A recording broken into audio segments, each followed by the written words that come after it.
Sua Bíblia, no Evangelho de Mateus, capítulo 1.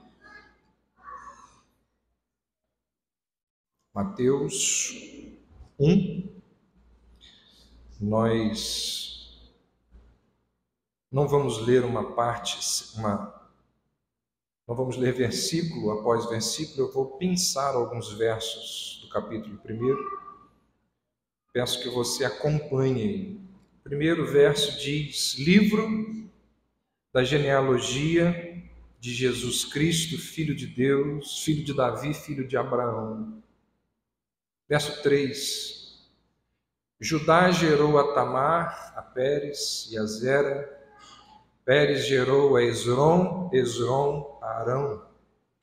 Verso 5: Salmão gerou a Raabe, a Boaz, este de Ruth, gerou a Obed, e Obed a Jessé.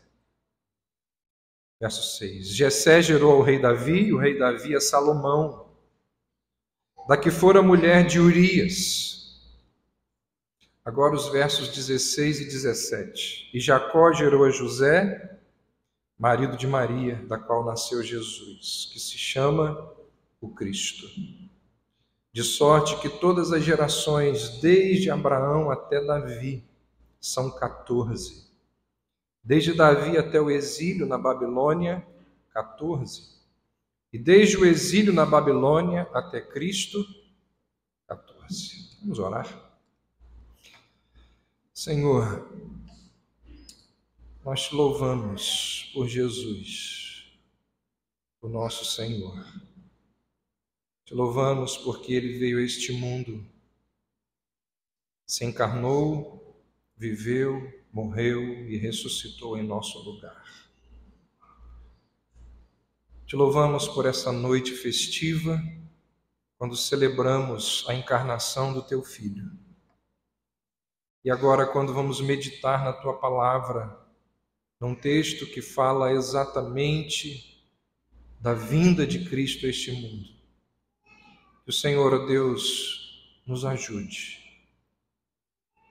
nos oriente, que o Senhor controle agora os nossos sentimentos e pensamentos para aprendermos da Tua Palavra. Assim nós oramos, em nome de Jesus. Amém. Ao relatar o nascimento de Jesus, Mateus não começa o relato que ele faz com "era uma vez". Não é assim que ele começa. Era uma vez é uma expressão usada para iniciar os contos, as lendas, os mitos, para iniciar a Guerra nas Estrelas. Quem conhece lá? George Lucas, Era uma vez, e aí ele conta. Porque os contos começam assim. Era uma vez, lembra que aquela história que vai ser contada, ela não aconteceu. Ou pelo menos não se tem relatos históricos que aquilo de fato aconteceu.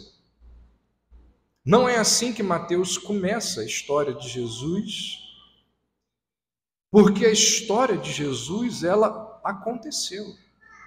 Nós estamos no ano de 2023, depois de Cristo. Por isso que Mateus inicia a sua história dizendo: livro da genealogia de Jesus Cristo. Ele está dizendo: o que vou descrever aqui não se trata de uma metáfora. O que estou para dizer está fundamentado em quem Jesus é e o que ele fez, o que ele realizou na história. Essa história que estou para descrever, ela é real, ela aconteceu. Outro detalhe importante do relato de Mateus acerca do nascimento de Jesus é que ele não inicia esse relato com os fatos da natividade, como outros evangelistas começam, falando da estrela, falando dos pastores, mencionando ali a manjedoura. Mateus não começa com os fatos envolvidos ali no Natal. Mateus, ele parte de tempos bem antigos.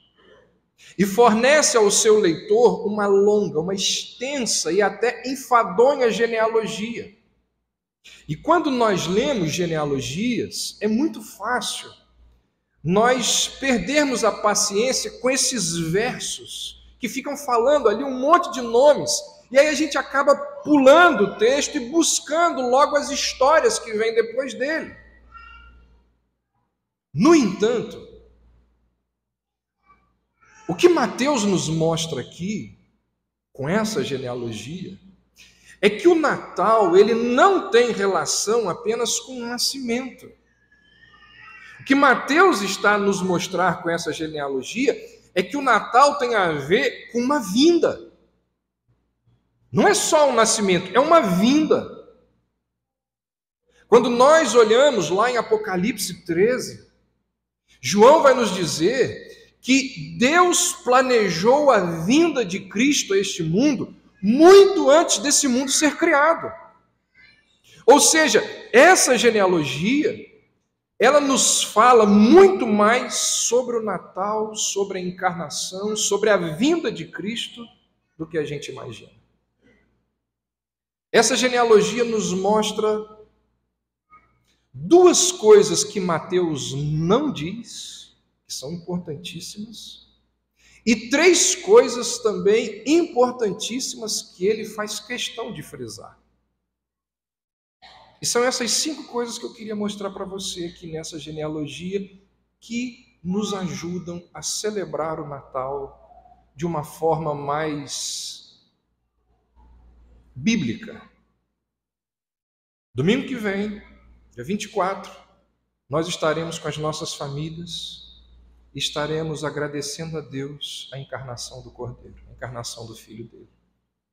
E esses pontos que Mateus nos mostra aqui, direta e indiretamente, servem para que, ao celebrarmos o Natal, lembremos de fato do que é a encarnação do Filho de Deus.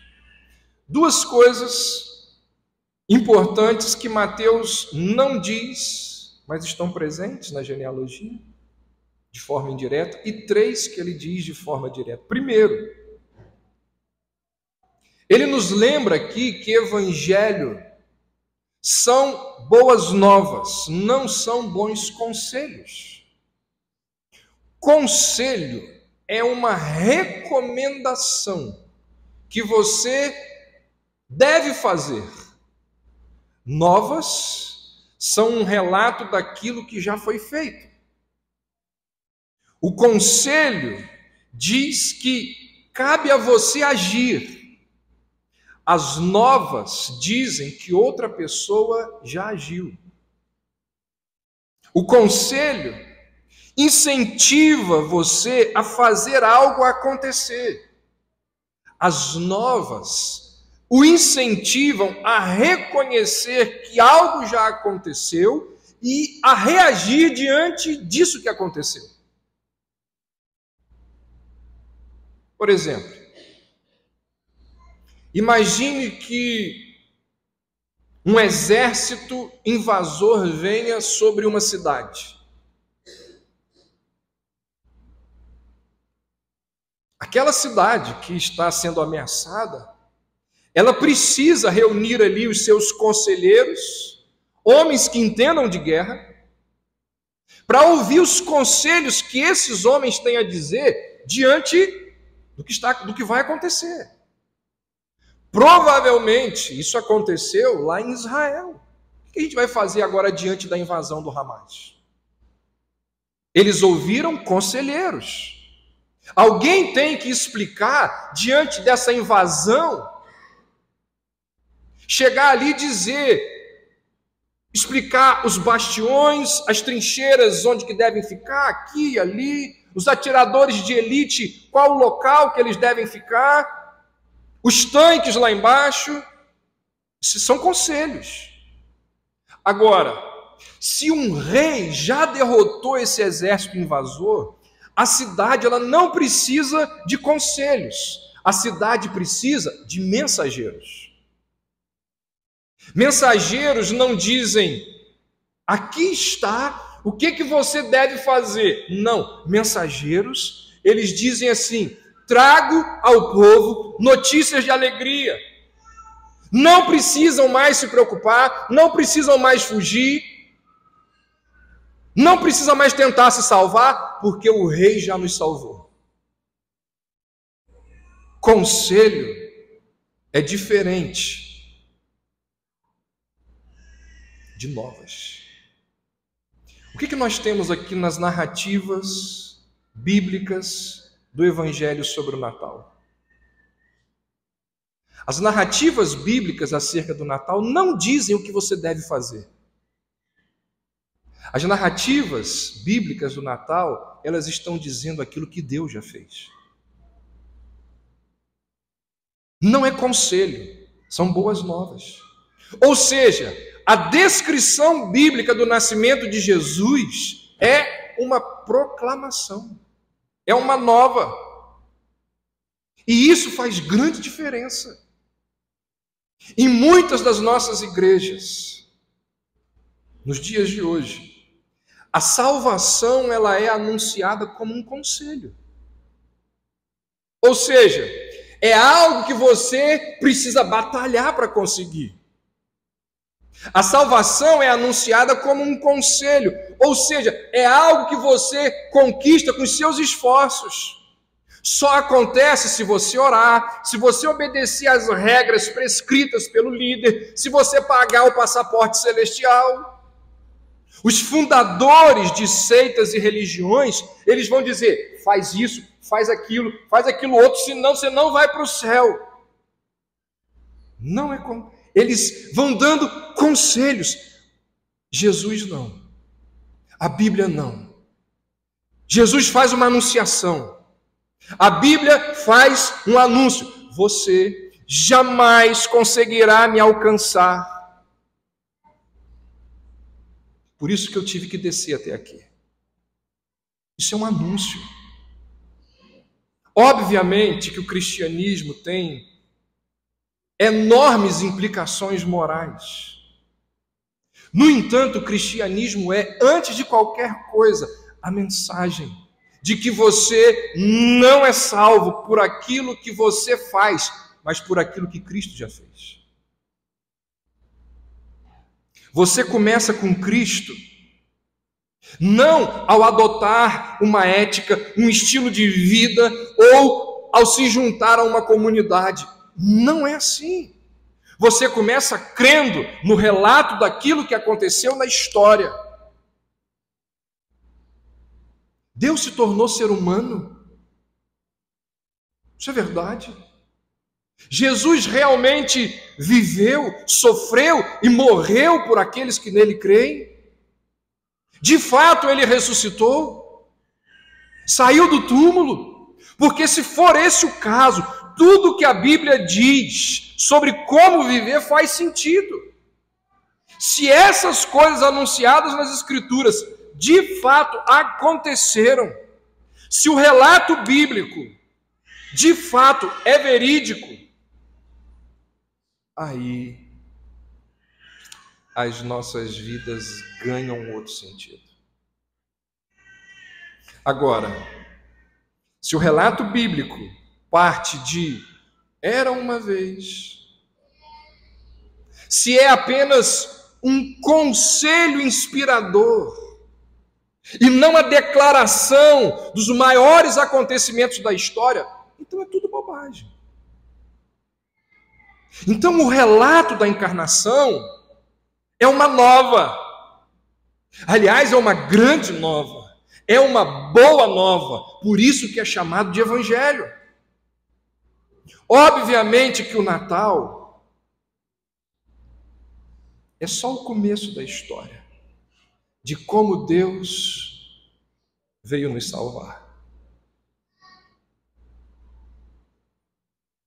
Ele nasce, mas ele vai crescer. E ele vai ter que caminhar até a cruz. No entanto, a nossa salvação, ela se encontra de forma embrionária. Onde? No nascimento de Cristo. Segunda verdade importante que Mateus não diz é que o relato do Evangelho muda a maneira de lermos outras histórias. Não começa com Era uma Vez, ou seja, não é uma ficção. No entanto, quando nós cremos no que está escrito aqui, muda a nossa maneira de lermos ficção. Não é uma ficção, mas quando nós cremos no que aqui está, nós passamos a ler as ficções de forma diferente. As lendas, os grandes contos de fada, por exemplo, A Bela e a Fera, A Bela Adormecida, O Rei Arthur, Fausto, não aconteceram de verdade.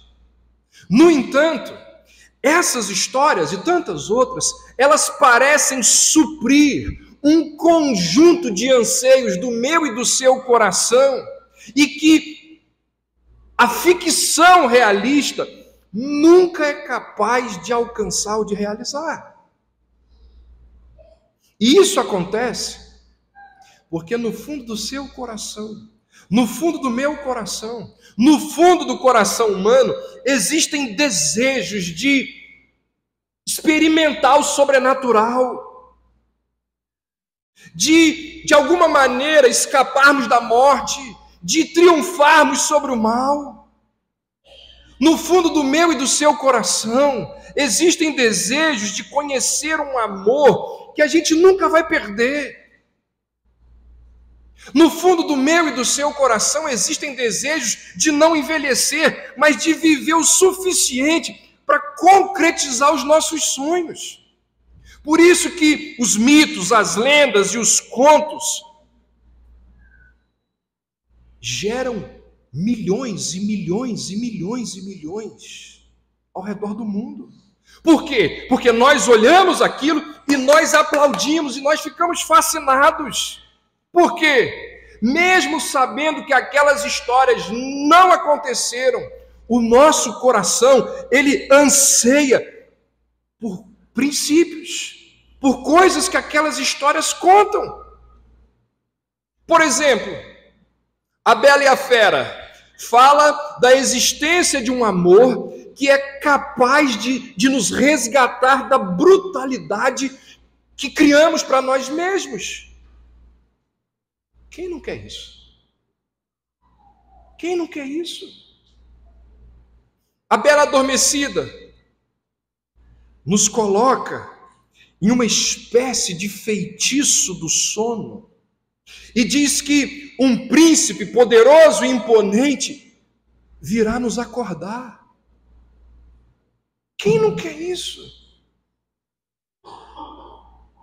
Frankenstein, o Corcunda de Notre Dame.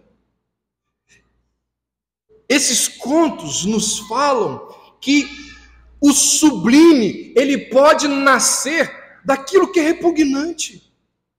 Quem não quer isso? E eu poderia aqui continuar falando de várias histórias que mexem com a gente, que a gente sai ali do cinema pensativo, refletindo, desejando que aquilo fosse verdade, porque no fundo do nosso coração nós cremos, ou pelo menos nós queremos crer, que aquelas coisas sejam verdade. Porque nós não deveríamos perder os nossos entes queridos, a morte não deveria ser o fim, o mal não deveria triunfar.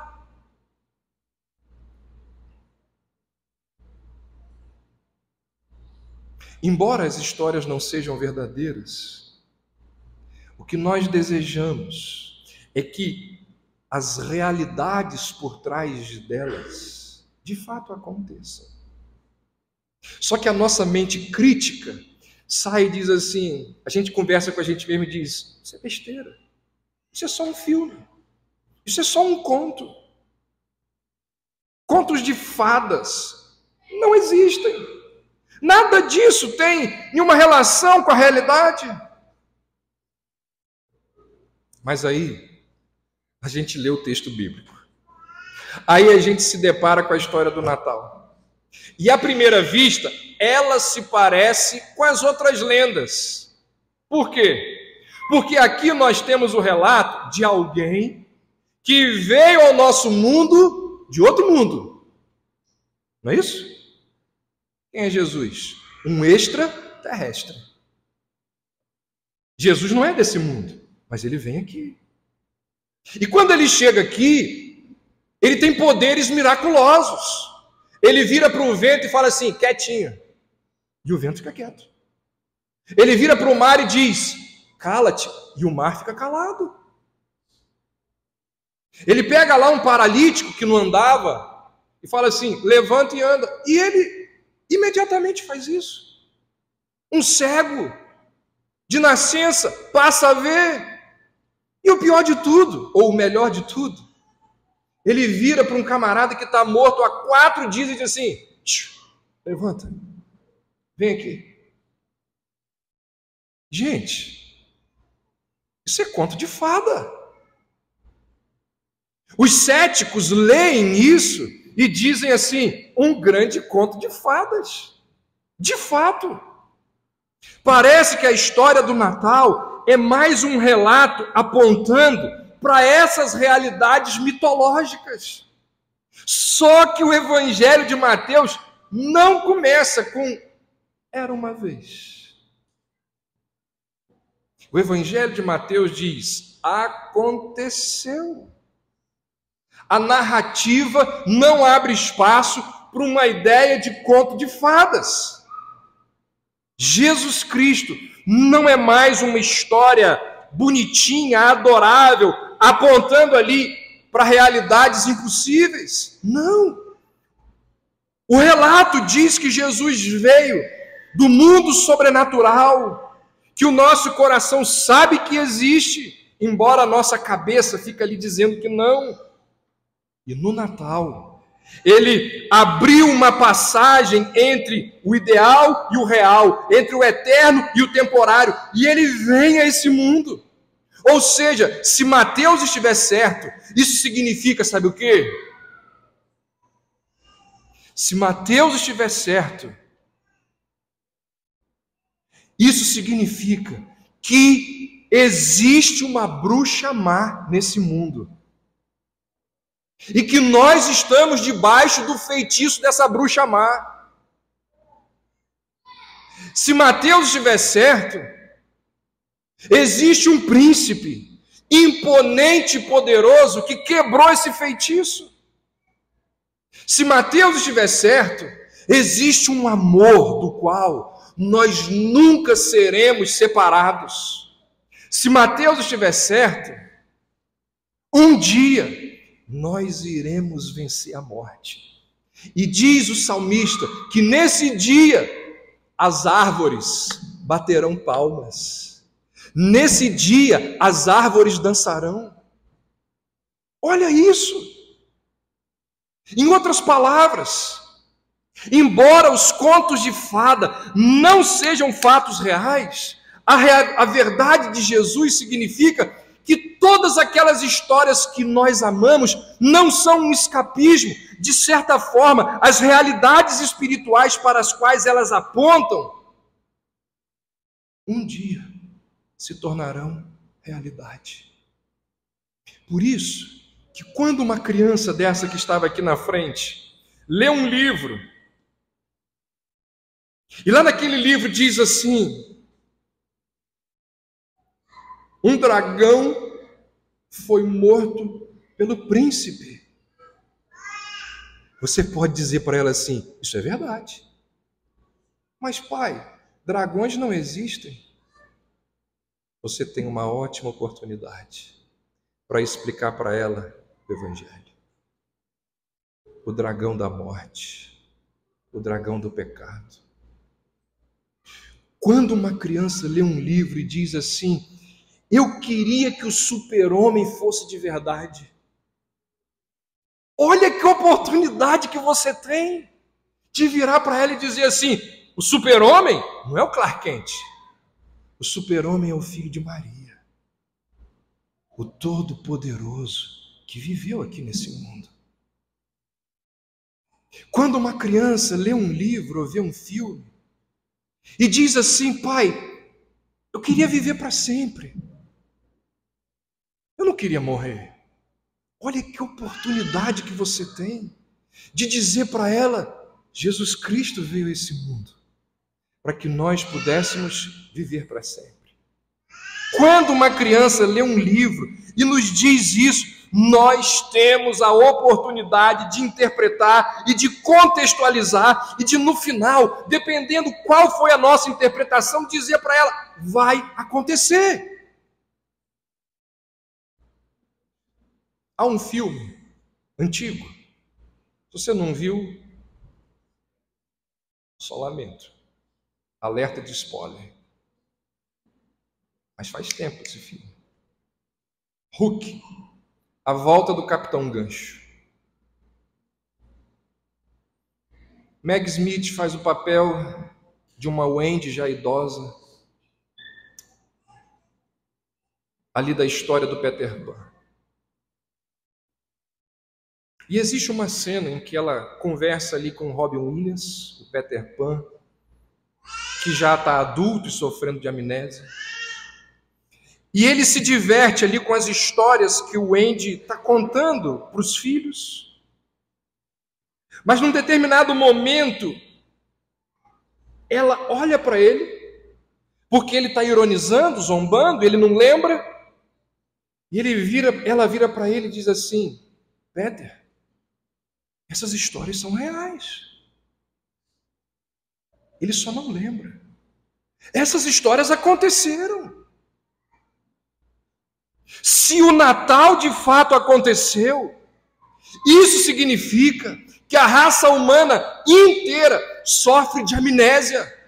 Por quê? Porque as histórias que nós mais amamos não são apenas um entretenimento escapista. Se o Natal de fato aconteceu, o Evangelho, por ser uma história real, significa que muito do que as histórias contam, em última análise, é verdade.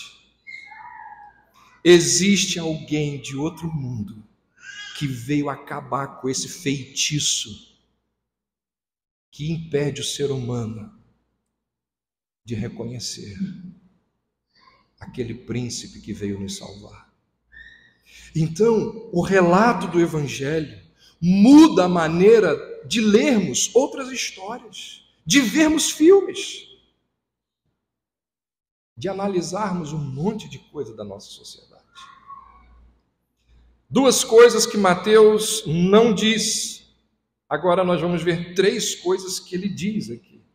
Primeiro, o que Mateus nos diz nessa genealogia? Que o Evangelho deixa os valores do mundo de ponta cabeça.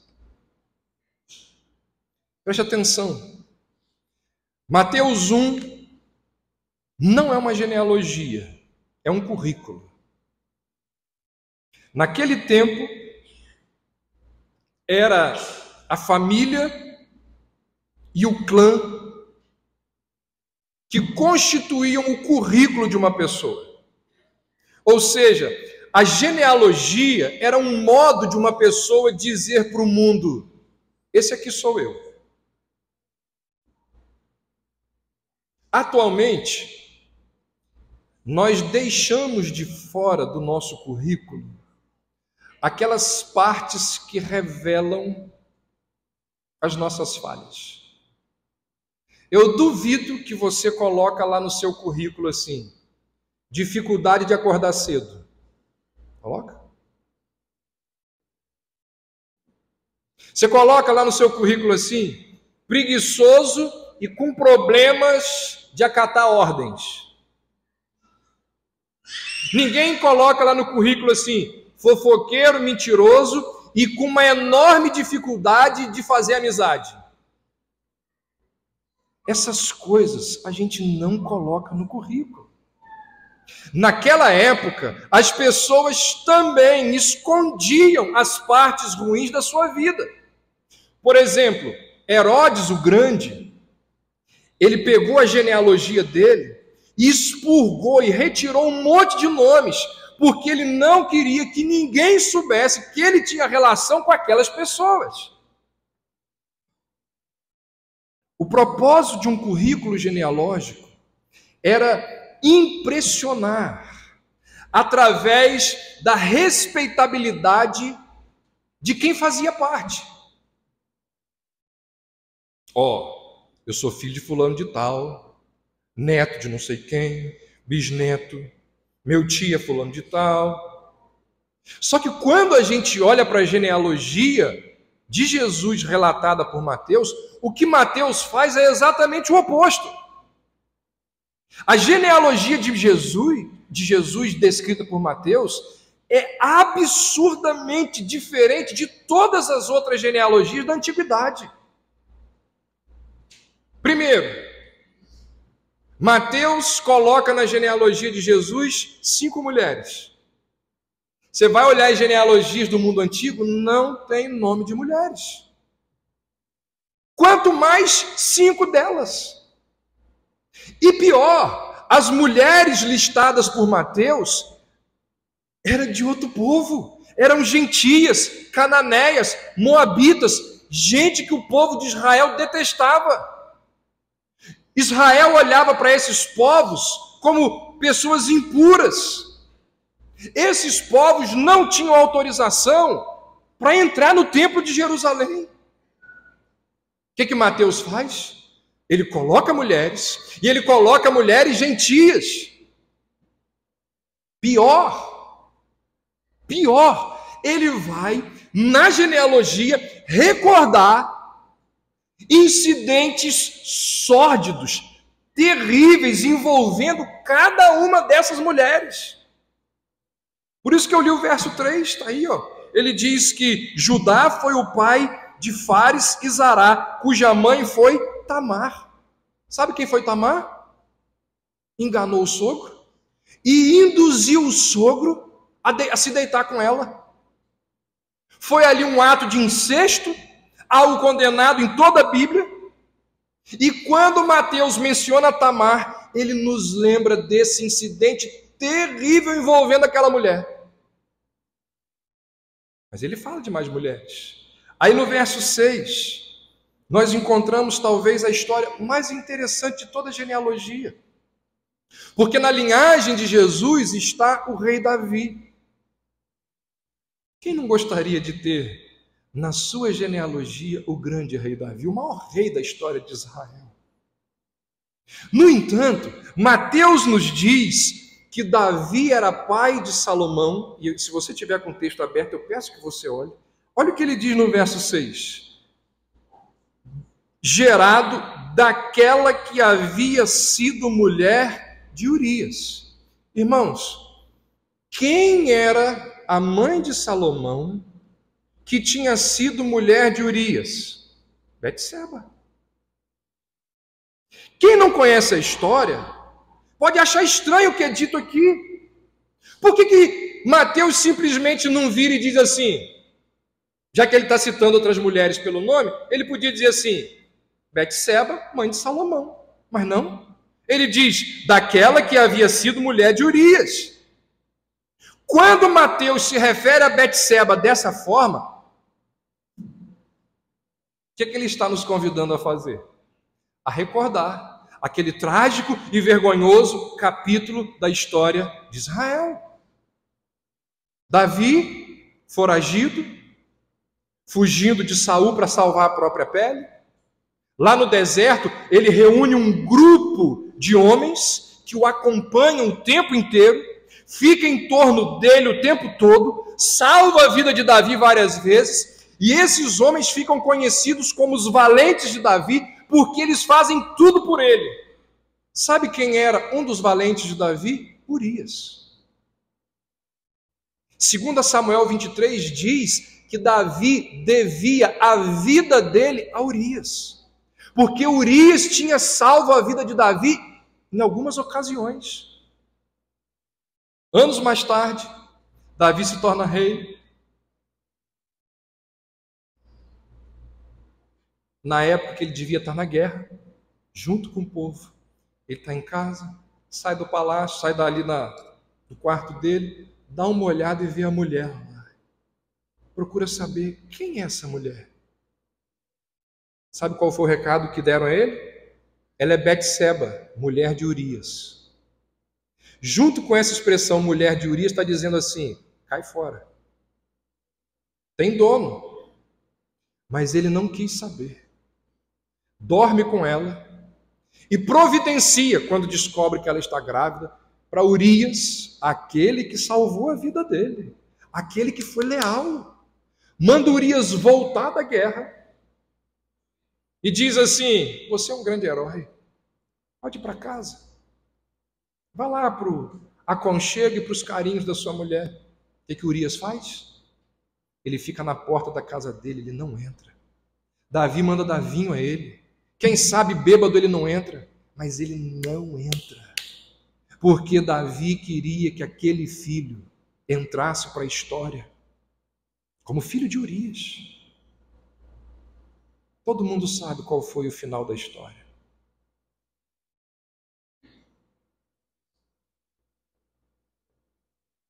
Por que ao invés de dizer Betseba, Mateus vira e diz daquela que havia sido mulher de Urias? Não é por desrespeito a Betseba. Isso aqui é o quê? É uma crítica a Davi. Mateus está dizendo: olha, foi dessa família, toda errada, toda conturbada, foi desse homem falho que veio o Messias. Ou seja, nós encontramos na genealogia de Jesus, segundo Mateus, forasteiros morais, adúlteros, gente envolvida em relacionamentos incestuosos como Tamar, prostitutas como Raabe, até os ancestrais mais proeminentes do sexo masculino, Davi e Judá, foram fracassos morais. Davi tinha todas as credenciais de poder do mundo, homem judeu da realeza, e apesar dessas credenciais, as perversidades dele foram piores do que qualquer coisa praticada por qualquer uma dessas mulheres da genealogia de Jesus. Sabe o que isso nos mostra? Deixa eu dizer uma coisa para você. Você que não é crente, que não confessa Cristo como Senhor da sua vida. Na família de Cristo, ninguém entra por mérito, só por graça. Na família de Cristo, ninguém entra por mérito, apenas por graça. Não foram incluídas as pessoas boas e deixadas as pessoas más do lado de fora. O que Mateus está dizendo aqui é que todas as pessoas da genealogia de Jesus só foram incluídas ali por causa do favor e da graça de Deus. O recado de Mateus é evidente. Pessoas excluídas por questões culturais, pela sociedade respeitada e até pela lei de Deus, podem ser inclusas na família de Cristo. O que Mateus está dizendo é: não importa a sua estirpe, não importa o que você fez, não importa se você matou alguém, não importa se você adulterou, se você se arrepender e crer em Cristo, a graça do Senhor é suficiente para cobrir todos os seus pecados. Percebe? É tão somente aquilo que Jesus fez por você e não aquilo que você faz. Não é conselho, é proclamação. Não há ninguém, nem mesmo o ser humano mais encantador, que não necessite da graça de Cristo. E não há ninguém, nem o pior ser humano, que possa deixar de receber a graça de Jesus se houver arrependimento e fé. Em Cristo. Em Cristo. Aqui, ó. Em Cristo, a prostituta e o rei, o judeu e o gentio, os moralmente corretos e os imorais. Em Cristo, todos são iguais. Há em Cristo oportunidade para todas as pessoas. E o autor aos Hebreus, ele vai dizer, numa das passagens mais lindas da palavra de Deus, lá no capítulo 2, que Jesus não se envergonha de chamá-los de irmãos. Você tem noção disso? Jesus não tem vergonha de virar para Raabe, a dona de um prostíbulo, e dizer assim: é minha irmã. Que coisa encantadora. Segunda verdade que Mateus nos diz através da genealogia de Jesus é que Deus pode tardar, mas Ele sempre cumpre a sua palavra. Olha como que começa a genealogia de Jesus. Verso 1 diz assim: livro da genealogia de Jesus Cristo, filho de Davi, filho de Abraão. Lembra de Abraão? Deus disse para Abraão que todos os povos da terra seriam abençoados por intermédio dos seus descendentes. Milênios depois de Deus ter dito isso a Abraão, um anjo aparece a Maria e faz a anunciação. E o que Maria disse naquele cântico que é uma resposta à palavra do anjo, que ficou conhecido como Magnificat? Maria vai dizer naquele hino que lembrou-se da sua misericórdia para com Abraão, como prometera aos nossos pais. Maria está dizendo assim: séculos se passaram, milênios se passaram, até que aquela promessa que Deus fez a Abraão se concretizasse. Agora a promessa vai ser concretizada. Deixa eu dizer uma coisa para você. Nós não podemos julgar o nosso Deus de acordo com o nosso calendário. Deus pode parecer lento, mas Ele nunca se esquece das suas promessas. Há um pensamento que diz que, embora os moinhos de Deus girem devagar, o resultado é um pó extremamente fino. Deus não tem pressa. Quem tem pressa somos nós. Mas no fim, Deus há de levar a cabo com exatidão todas as suas promessas. E tem um detalhe nessa questão. Quando as promessas de Deus se tornam realidade, elas sempre extrapolam além da nossa imaginação. Ele realiza coisas que a gente jamais conseguiria imaginar que Ele pudesse fazer.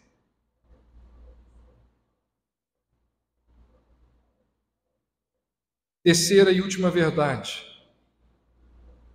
que Mateus nos diz através da genealogia de Jesus é que o Natal nos proporciona o descanso supremo.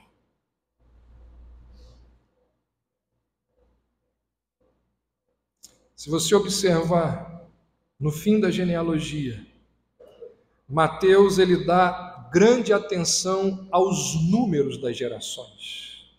Verso 17 que nós lemos diz que haviam 14 gerações de Abraão até Davi, depois 14 de Davi até o exílio na Babilônia e 14 do exílio até Cristo. Quem estuda um pouquinho só a Bíblia percebe que as Escrituras elas trazem um significado especial para o número 7. Por exemplo, no relato da criação diz que Deus descansou no 7º dia. Segundo a lei mosaica, a cada 7 anos o agricultor deveria deixar a terra descansar. E assim ela descansava e recuperava os seus nutrientes.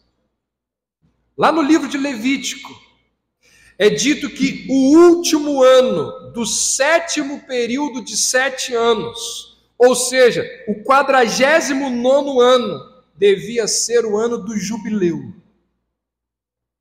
Quem conhece a história sabe que nesse ano toda a terra e todo o povo precisava descansar dos seus trabalhos. Romanos 8, Hebreus 4, nos dizem que o 7º 7, ou seja, o sábado dos sábados, representa um antegozo final em que todos nós iremos descansar. Quando iremos conhecer a Deus e renovar a terra. Então, se você observar e fizer a conta direitinho,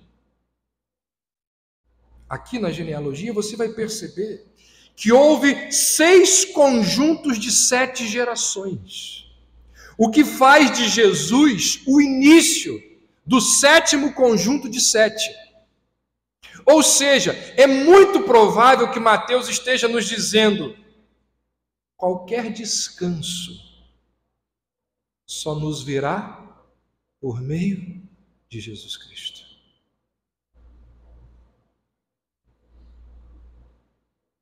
Não tenha dúvida, não tenha dúvida do que eu vou te dizer. Muitas das suas dores, das suas angústias, dos seus medos, das suas fobias, se devem ao fato de que você não ama a Jesus Cristo como deveria amar. Muitos dos seus traumas se devem ao fato de que você não descansa em Jesus Cristo como você deveria descansar. Em Cristo, você não precisa mais viver debaixo da tirania de provar que você tem valor. As pessoas gastam milhares de reais num sapato, numa roupa, numa bolsa, num carro, porque elas acham que é isso que vai dar a elas valor. Elas querem se apresentar aos outros como pessoas valorosas e elas acham que são os bens que elas podem comprar que darão a ela valor. Mas quando alguém se encontra com Jesus Cristo, essa pessoa percebe que o valor que de fato ela possui é aquele que Ele nos confere. E aí o que ela faz? Ela descansa. Ela descansa. Ela não precisa mais ficar naquela fobia de ter que impressionar o olhar do outro para ela se sentir aceitável. Ela descansa. Quando nós nos encontramos com Jesus Cristo, não importa se nós fomos um fracassado como Tamar, ou se nós fomos um rei como Davi, tudo que nós precisamos é da graça de Deus, que nos confere valor, apesar dos nossos fracassos. E quando nós entendemos isso, o que a gente faz? A gente descansa. A gente descansa. Fui mesmo um adúltero. Fui mesmo um assassino, fui mesmo um mentiroso, fui mesmo um pilantra, fui mesmo. Mas as coisas velhas se passaram, tudo se fez novo. E agora, nenhuma condenação há para aqueles que estão em Cristo Jesus. E sabe o que eu faço diante dos meus pecados? Eu descanso, porque todos eles foram pagos na cruz. Quando nós entendemos isso, a gente descansa daquela fobia e daquela loucura, insensatez de tentar controlar todas as coisas. Acontece isso na sua casa. O marido quer controlar todo mundo. A esposa quer controlar tudo e todos. Quando a gente entende o Evangelho, a gente descansa. Porque a gente entende que por mais que a gente se esforce, por mais que a gente tente fazer tudo, saber de tudo, a gente não consegue. E a gente entende que há um Deus soberano que tudo controla. E aí então a gente descansa e diz: Senhor, eu não posso ir além daqui, mas o Senhor pode. Então, eu quero descansar no Senhor.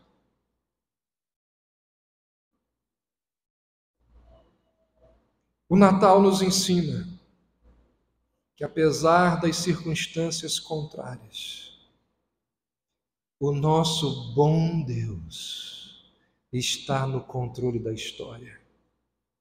Nada aconteceu com o menino Jesus, porque Deus não deixou. Lembra? Ele nasceu, Herodes falou assim: vou matar esse menino, decretou morte de todas as crianças com menos de 2 anos. Jesus foi crescendo e em várias circunstâncias as pessoas tentaram matá-lo e Jesus disse assim: isso não vai acontecer. Ninguém vai me pegar. O dia que eu tiver que morrer, eu mesmo vou me entregar. Por quê? Porque Deus controla a história. Deus controla os detalhes da vida de cada um de nós. Quando a gente entende isso, a gente descansa. A gente não vive mais com fobia, enlouquecido, porque a gente descansa no poder do Filho de Deus. O Natal nos ensina que, apesar das aparências contrárias, um dia a glória de Deus cobrirá esse mundo, como as águas cobrem o mar. E nesse dia, Cristo nos dará um descanso final. E Ele irá nos convidar para o seu reino de amor e alegria. Um dia, essas coisas vão acontecer. Sabe por quê? Porque não era uma vez. É livro da genealogia de Jesus Cristo. Os contos de fada apontam para o super-homem que veio a esse mundo viver e morrer em nosso lugar. O que a gente celebra no Natal? Tudo isso. Tudo isso. Natal não era uma vez uma história que aconteceu para nos mostrar como nós devemos levar uma vida melhor. Não. Jesus não nasceu por era uma vez. Nosso Senhor encarnou, veio a esse mundo, entrou no tempo e no espaço, para que a prostituta e o rei pudessem se assentar juntos na mesma mesa. O nosso Senhor entrou na história para que ninguém o acusasse de que ele não cumpre as suas promessas. O nosso Senhor se encarnou, entrou no tempo e no espaço, para que aqueles que estão cansados e sobrecarregados viessem a Ele. É a sua história? Descanse no Senhor. Ele irrompeu no mundo para nos salvar. Cristo, o Salvador, nasceu. Feliz Natal. Quando você vira para alguém e diz Feliz Natal, você está dizendo: Cristo veio a esse mundo para fazer tudo isso aqui que eu falei e tantas outras coisas mais.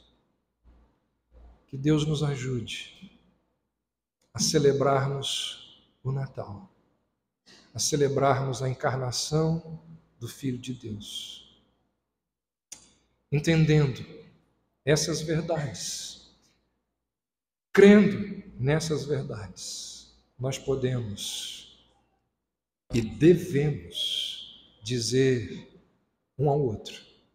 uns aos outros, Feliz Natal. Que lá na sua casa você possa dizer para o seu marido, Feliz Natal. Que lá na sua casa as pessoas possam, umas com as outras, se alegrar, porque o Filho de Deus veio a esse mundo e nos trouxe tantas bênçãos, as quais nós precisamos celebrar e agradecer ao Senhor por cada uma delas. Vamos orar?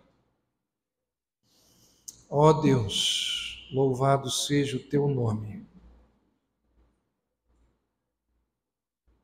porque a história de Jesus, a história da encarnação, não é um conto de fadas. Louvado seja o teu nome, porque Jesus veio a este mundo para viver, morrer e ressuscitar em nosso lugar. A Ele seja a honra, a glória e o louvor para todo sempre.